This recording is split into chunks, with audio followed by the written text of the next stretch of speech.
You taped a penny to a piece of cardboard and mailed it to a place called Terre Haute, Indiana. You had no idea where that was. You didn't care, because 3 weeks later, a box showed up on your doorstep with 12 albums inside it, and every single one of them was yours for 1 cent. That was Columbia House. And if you're smiling right now, you were a member. Before we dive in, let us know in the comments where you are watching from. You saw the ad in a magazine. Maybe it was Rolling Stone, maybe it was Parade, maybe it was the TV guide your mother left on the coffee table. It didn't matter which magazine because the ad was in all of them.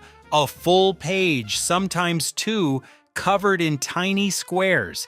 Each square had an album cover on it, shrunken down to the size of a postage stamp, hundreds of them. Rows and rows of little pictures so small you had to squint to read the artist names underneath. And at the top, in letters so big they might as well have been screaming, "Get 12 records for just a penny." You read it twice. You read the fine print. You didn't understand the fine print because you were 14, and fine print was for adults and lawyers and people who worried about things that didn't apply to you yet. All you understood was this: you could pick 12 albums, tape a penny to a card, mail it in, and they would send you the music. 12 albums for a cent. You sat on your bedroom floor with that magazine open in front of you, and you did something you had never done before. You made choices, real choices, not what cereal to eat or what show to watch, choices about who you were and who you wanted to be. Because the albums you picked said something about you. They were a declaration. Picking Led Zeppelin meant something different than picking the Carpenters. Picking Jimi Hendrix meant something different than picking Neil Diamond. And picking both, because you could, because it was only a penny, meant you were someone who contained multitudes. Even if you didn't know that word yet, you tore those little stamps out of the page carefully with your fingernails, one at a time, peeling each tiny album cover off the sheet like you were handling currency. Because you were. Each stamp was worth an album. Each album was worth $6 or $7 in the store, and you were getting 12 of them for a coin you found between the couch cushions. You pressed each stamp onto the card, smoothing it down with your thumb, and when all 12 were in place, you held the card up and looked at it and felt something you had never felt before, the thrill of getting away with something. Then you taped the penny to the card. You remember this part, everyone remembers this part. The penny, the tape, the card. You folded it, you sealed it, you walked it to the mailbox, and you dropped it in, and then you waited. 3 weeks is not a long time when you're an adult. When you're 14 and you're waiting for a box of music to arrive from a place called Terre Haute, Indiana, 3 weeks is eternity. You check the mail every day, not casually, not when you happened to walk past. You ran to the mailbox the moment you heard the mail truck. Day after day after day, nothing. Bills for your parents, a Sears catalog, a letter from your grandmother, nothing for you. And then one afternoon, a Tuesday maybe, or a Thursday, the kind of day when nothing is supposed to happen, there it was, a box, brown cardboard, heavy, addressed to you, from Terre Haute. You carried it inside like it was made of glass, you set it on your bed, you opened it with a kitchen knife because your fingers were shaking too much to tear the tape, and inside, wrapped in cardboard dividers, were 12 albums, brand new, shrink-wrapped, yours. You spread them across your bedspread and looked at them all at once, and the room got quiet. The kind of quiet that only happens when something important is occurring and you're the only person who knows it. You put the first one on the turntable, you drop the needle, and the sound that came out of those speakers was the sound of a door opening to a room you didn't know existed. You lay on your bed with the album cover on your chest, reading the liner notes, the tiny credits, the thank yous to people you'd never heard of, the studio name, the city where it was recorded. You studied the cover art like it was a painting in a museum. You memorized every song title before you'd heard every song. And when the needle reached the end of side A, you got up, flipped the record over, and started side B. And the afternoon disappeared, and dinner got cold, and your mother called your name twice before you heard her. Then you opened the second album, and the third, and by the time you got to the fifth or sixth, your bedroom smelled like fresh vinyl and cardboard and the particular scent of a shrink-wrap seal being broken for the first time. That smell. If you know it, you're nodding right now. If you don't, no one can explain it to you. Some of those albums you had picked because you knew the songs from the radio. You knew what you were getting, but some of them, maybe 3, maybe 4, you had picked because the cover looked interesting, because the name of the band sounded dangerous or mysterious or cool, because the stamp was next to another stamp you recognized and you thought, maybe these guys are similar. You were gambling. You were 14 years old, sitting on your bedroom floor with vinyl spread across your bedspread like a poker hand. Gambling on music the way your father gambled on horses, on instinct, on a feeling, on the hope that something you'd never heard before might turn out to be the thing you'd been waiting for your whole life.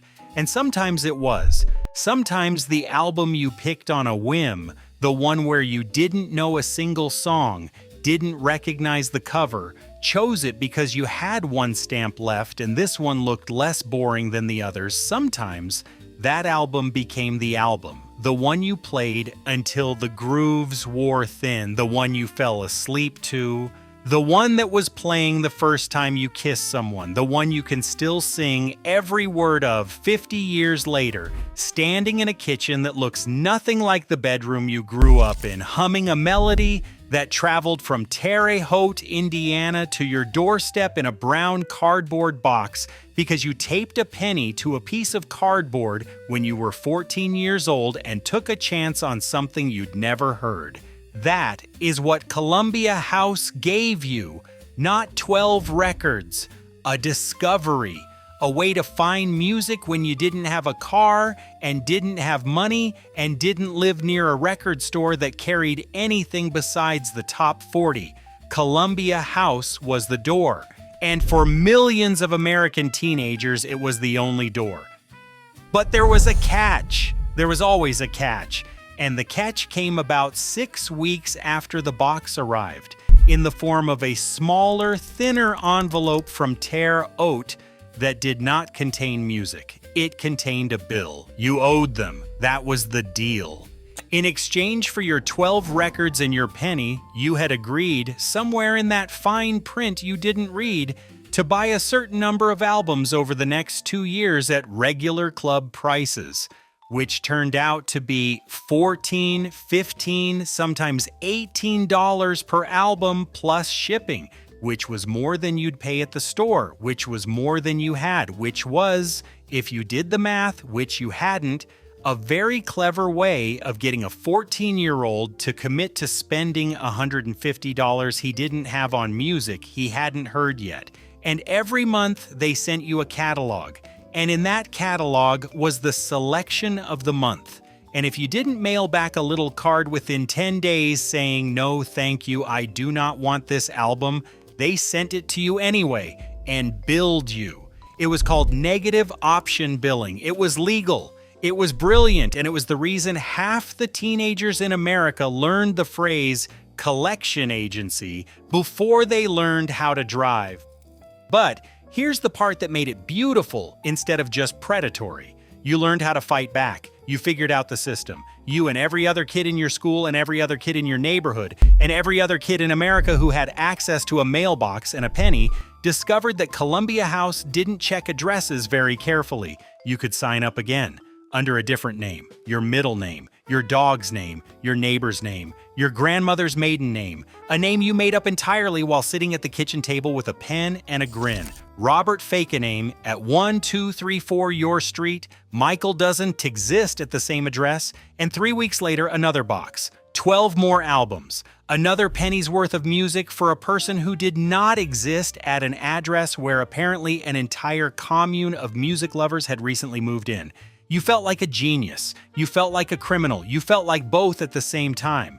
Which, when you're 15, is the best feeling in the world. Your friends were doing it too. Half your school was doing it.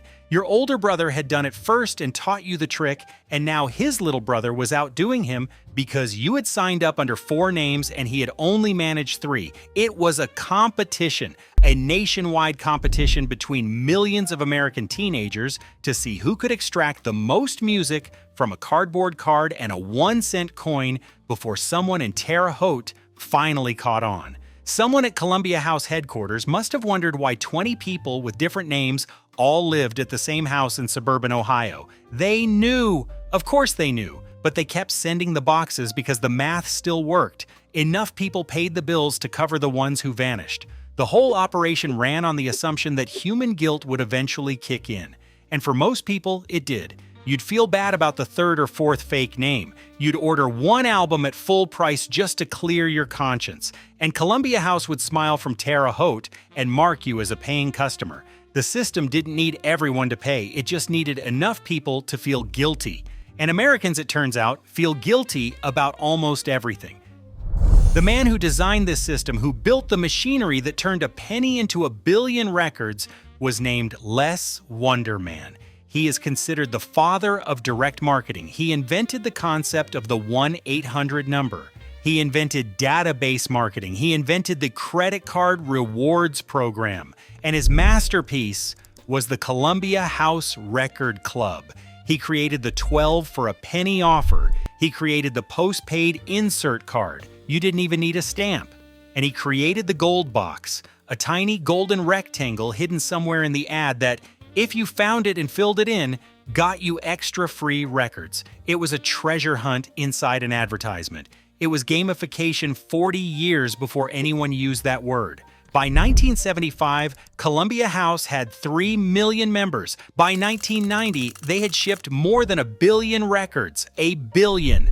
By 1996, they were generating $1.6 billion in annual revenue. 15% of every compact disc sold in America, 1 out of every 7, went through Columbia House.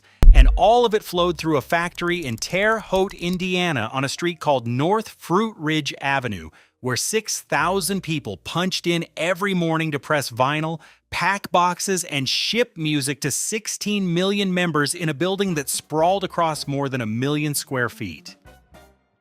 Judy Hessler started there as a part-timer in 1973. Her first job was wrapping cassette tapes into boxes by hand.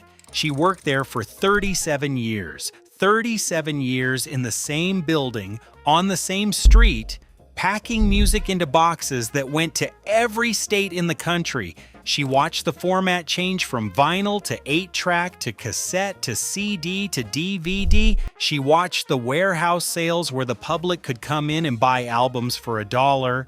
Events that drew lines around the block in a city where not much else drew lines around the block. She watched families walk through those factory doors, 3 generations of the same family, grandparents and parents and children, all making their living from the simple act of putting music into a box and sending it to someone who wanted it. When they told her it was over, when they told her the building was closing and the jobs were leaving and Terre Haute would have to find something else to be, she cleaned out her locker and walked through the parking lot one last time and left behind the only job she'd ever known. 37 years, every format, every hit album, every Christmas rush, every penny that came in and every record that went out, gone. And then the internet came, and then Napster came, and then iTunes came, and one by one, the 16 million members stopped mailing their cards back, not because they didn't want the music, because they could get it for free. For real free.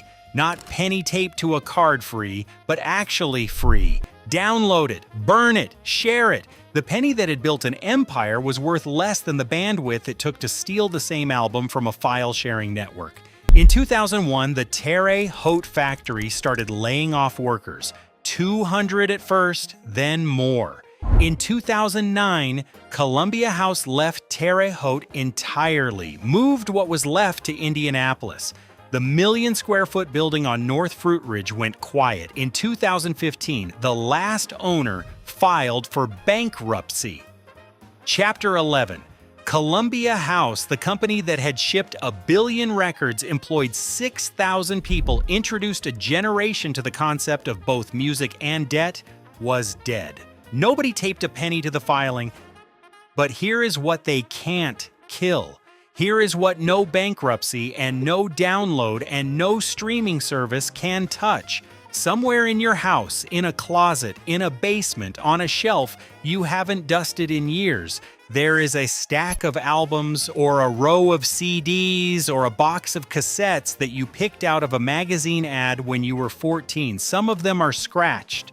Some of them are warped. Some of them are missing the jewel case or the liner notes, but every single one of them is a decision you made, a choice that said, this is who I am, this is what I like, this is the sound of my life, and one of them, you know the one, is the album you picked on a whim, the gamble, the stamp you stuck on the card because you had one slot left and the cover looked interesting.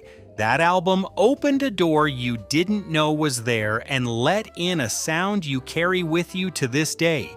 You didn't find it on Spotify, you didn't find it on YouTube, you found it in a brown cardboard box from Terre Haute, Indiana, because a man named Le Wunderman figured out that if you give a teenager 12 records for a penny, one of those records will change his life. And the changed life is worth more than whatever the penny cost.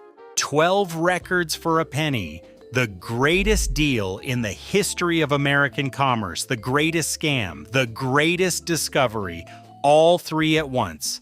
And you, the kid who taped the penny, who tore the stamps, who used his dog's name on the second application and felt like a criminal genius, you were right in the middle of it. You beat the system. Or the system beat you, or maybe, just maybe, you both won. They don't mail records anymore. They don't mail anything anymore. The factory on North Fruit Ridge is empty.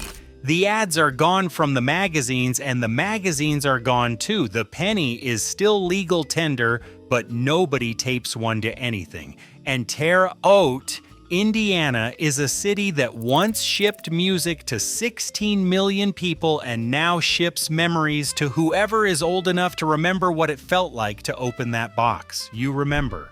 You always will.